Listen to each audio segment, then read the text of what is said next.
Oh, welcome to Glasgow Rangers Nation with me, your host, Owen James, the channel that brings you your Rangers news every single day, guys. It is your fan channel. It is your channel. Right, so we're going to talk a little bit about some possible, well, some looks like definite departures from Ibrox in January, with even Rangers Review insiders reporting this news. We're also going to talk about what Philippe Clement said in his press conference today ahead of the game on Sunday again. Well, actually, no, it's not Sunday, it's Thursday, isn't it? Against St Mirren. Clement speaking to the media because obviously it's a bit unfair to make him do it on Christmas Eve and on Christmas Day. So it was interesting to hear him talk ahead of that. I think to give him time to work with the squad and also to give them time, I think once training is over, to spend with family over the Christmas period. Well, let's start with those possible departures from Ibrox in the January transfer window. Now, as I mentioned on yesterday's video about Rangers spending in the January window, if you haven't seen it, that's the video. Is the video that I mentioned. Two players have pretty much been told that they can leave Ibrox in January, and Rangers will be seeking to get some money for them, even though they are both out of contract in the summer. These two players are, of course, two Rangers youth products in Adam Devine and Alex Lowry. I think, when we look at Alex Lowry and we look at Adam Devine, I think probably more so with Alex Lowry, we kind of see it as unfulfilled potential, unfulfilled promise, unfulfilled expectations. I think, in terms of more so, I suppose, Lowry than Devine, Rangers fan base had very high hopes of Lowry. I mean, Lowry was always a player that was seen as being very skillful, very creative, and a player that many people felt could have make a major difference in this team if he graduated to first team football. But he's never really kind of made that jump, has he? He's had spells where he's come into the side and he's played games for Rangers. I mean, we talk about obviously the Hearts game before the cup final under Gio, where he had an opportunity. Clement played him a bit in pre-season, and from that moment on, he kind of seemed to fall out of favour with Clement, never really getting a look in, no matter how well he played for the B team. Lowry also had a loan spell at Hearts that kind of ended in a very odd fashion, where he was returned. Initially, it was just thought he was being returned, and then it was kind of, well, what's the reason he's been returned? When it seemed that obviously he was injured in that case, and that's why Hearts returned him. He's made 3 Challenge Cup appearances for the Bees this year, scored twice in those games. Rangers appearances, he has had opportunities, I think, but not perhaps at a sustained run in the team, not a sustained opportunity to prove himself. Clement has realistically, had a situation where, he gave Lowry a chance to some extent in pre-season to impress, and Lowry really didn't take that opportunity at all. He kind of, I don't know, fell apart a little bit, didn't really live up to the promise that perhaps that we were hoping to see from him. He's had a difficult, he's been difficult. He's a difficult time at the club. I mean, obviously his mum died last year. That was a difficult time for Alex. You know, in terms of valuation at the moment, fair market value him around about £350,000.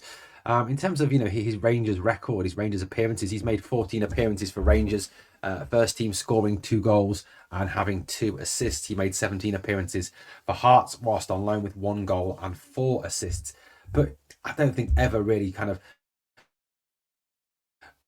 pulled up any bell. In Gorgie, I think he could have obviously tried to kick on there. In terms of Devine, I think Devine sort of suffered from being behind James Tavernier at Rangers and never really got the opportunity because of Tav. Again, minimum number of appearances, a team number, I think it's 14, 15 appearances for Devine. And then obviously Rangers bringing in Dujon Sterling and also Narasheyu Casanwejo kind of pushed Devine even further down the pecking order. So I think no surprise that that Devine and Lowry have been told that they can leave in January. So it does look like Rangers are making attempts to kind of clear the decks a little bit and free some wages up, but also get some money for those players who are possibly leaving out of contract. I mean, it still ignites the great debate over Tom Lawrence, over Leon Balogun and Cole McKinnon, for example, who are all also out of contract in the summer. I've got a very real sense, given the way that the manager talks and the manager speaks about Tom Lawrence. He always talks to us in the, post game about, we're missing Tom Lawrence. We haven't got Tom Lawrence's goals and assists. We haven't got Tom Lawrence chipping in. Um, I mean, personally, I wouldn't want to see him return to the team. I think the team would be worse with him in it. I think he would slow the team down to some extent. And take away from Yanis Hadji and the way he plays, and Nadeem Bayrami and the way he plays. I mean, I've got no objection to Lawrence being on the bench and being a 20-minute or a 15-minute here, there, and possibly in most games. But I really wouldn't want to see Lawrence starting. I don't think he's got a future. But I do have a very real sense and a very real fear that he could be offered a new contract by Rangers. It does seem the manager does rate Tom Lawrence and like Lawrence, and when he was fit, he was starting him in most games. So I genuinely have this sense that Lawrence could be given a new deal, a new 2-year deal by Rangers. That's kind of what I'm kind of leaning towards, given what the manager is saying at the moment. Now, I personally don't think that's a good idea. I think it's a very bad idea. We're not in an ideal situation with Lawrence, in terms of his contract, in terms of his contract situation. I think, Lawrence is a player who will be very much more savvily advised, and will kind of, I think, if he isn't going to be given a new contract, would rather see out his deal and get the payoff, from another club when he moves in the summer. So I can't see that much happening. So I think it would have to be a new deal and a promise of first team football for him to stay at the club. And I could actually see Clement doing that, which I do honestly believe would be a big mistake. I don't think Lawrence adds to this team. I don't think he makes this team play better. In fact, I think he makes it play worse, and slow it down. And, I think the evidence kind of backs me up on this one. I mean, if you go back across every game he's played against Celtic, he's never ever really impressed in any of those games, and the games have passed him by. And that's where you've got to judge Rangers players at the end of the day. Can they do it against Celtic? Can they perform against Celtic? If they can't, then realistically, what use are they to the club? I suppose it's the same with managers, isn't it? But that's where we're up to with that one. I mean, obviously, Leon Balogun and Cole McKinnon also out of contract. I really would like to see those two given a new deal. Leon get a 1-year and Cole McKinnon get a multi-year deal. Now, in his press conference today, one of the things that Philippe Clement was questioned on was obviously about transfer strategy, budget, etc., for January.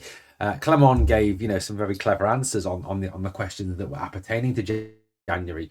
I mean, in terms of the budget question, he very much skillfully avoided that, saying that it wasn't his job to discuss things like that. His job was to coach and prepare the players and prepare the team, and have an input on player recruitment. Certainly nothing around budget, and that would be something that Patrick Stewart would have to deal with and talk about. So it looks like kind of book past there.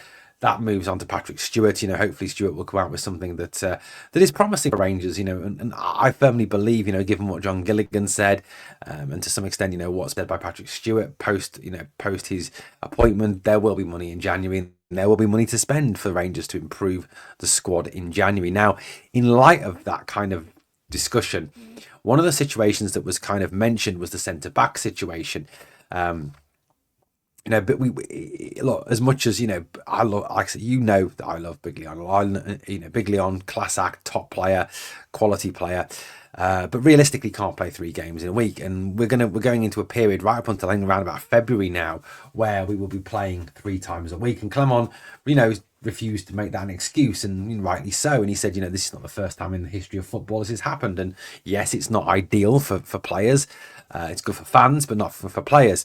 So one of the things we'll need, obviously, is strength in depth at centre back. Now, John Souttar is out for a few weeks. We don't know how long. We don't know the extent of the injury. To some degree, it's been kept very quiet by Rangers.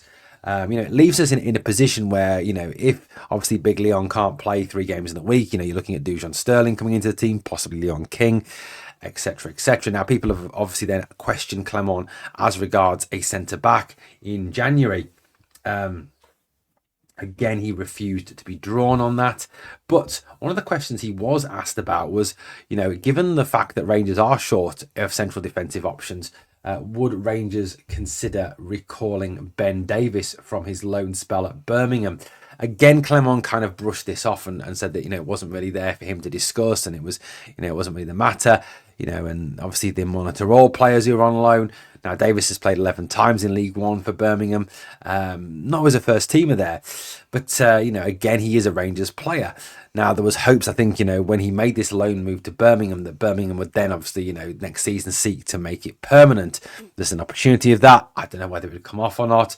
And I think, if he can't make it in League One, then that kind of raises a big question mark over Ben Davies to some extent. Now, I don't know whether there's a break clause in the contract. I'm not privy to those discussions. There could be a break clause in which we could recall him in January if required. Now, I kind of don't get that logic of recalling Ben Davies. I get that we need a centre-back. I understand that, and I think we do need to go out and get somebody. But I don't get the logic of recalling Ben Davies. Now, given the fact that Robin Proper likes to play on the left side of central defence, Ben Davies is a left side central defender due to his left-footedness.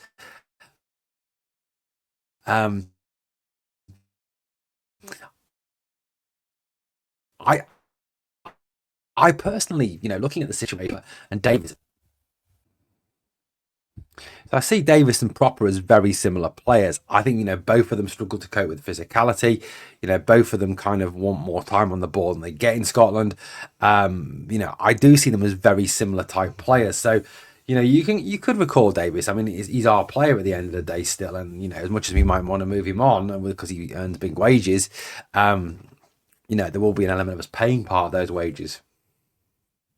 Still, I feel, but I don't get the logic of recalling Davies. I kind of do it to the extent that we do need a centre back. But the fact we've got our left-sided centre back as our kind of only 3-game-a-week centre back, why get another left-sided centre back? When Rangers would go from sublime to ridiculous, been short of left-sided centre backs, has suddenly been inundated with them. I do think we need more right-side centre back. That's where Suter plays. That's where Suter plays best. That's where Big Leon tends to play well. I do think there's a need to perhaps, in January, look at a centre-back and look at the centre-back market. Now, Dujon Sterling can fill in there well, don't get me wrong, but I don't feel that we've got enough there. I don't think getting Davies back is the answer. I think I said that he's too similar to Robin Proper. He really genuinely is. Clement talked, in his presser as well about the whole situation in terms of all these games, and he talked about the players all wanting to play every game and not wanting to miss out. He talked about the importance of strength in depth and rotation and squad strength. It was interesting, wasn't it? I think kind of an allude to the fact that over this period that he will give virtually all his squad an opportunity to play, and that means obviously rotation everywhere. But the goalkeeper, obviously, the only time I suppose that Liam Kelly played on Saturday was because of Jack Bullen having to rush off for the birth of his child. So, there will be rotation there. Obviously, I hope that Cyril Dessers doesn't get a start. But, that's positive news. And hopefully that will involve some of the young players, the Finlay Curtises, Bailey Rices, Zach Lovelaces of this world getting opportunity, if not from the start, certainly from the bench in some of these upcoming games.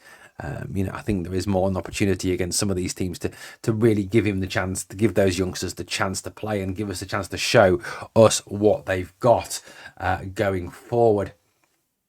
Clement, I think, the questioning was very much around the intensity of fixtures, the hurly-burly of what's going on at the moment in terms of these fixtures. I think it is very much a case that, he did speak about St Mirren a little bit. He talked about the physicality of St Mirren and the team's ability to fight back.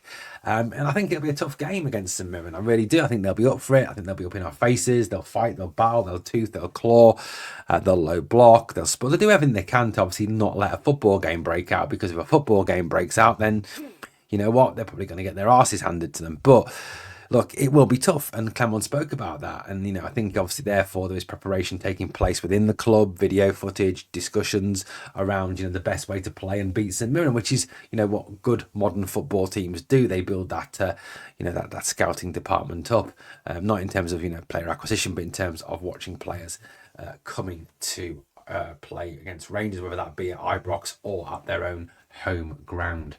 Well, guys, let me know what you think of what we've covered in these stories today.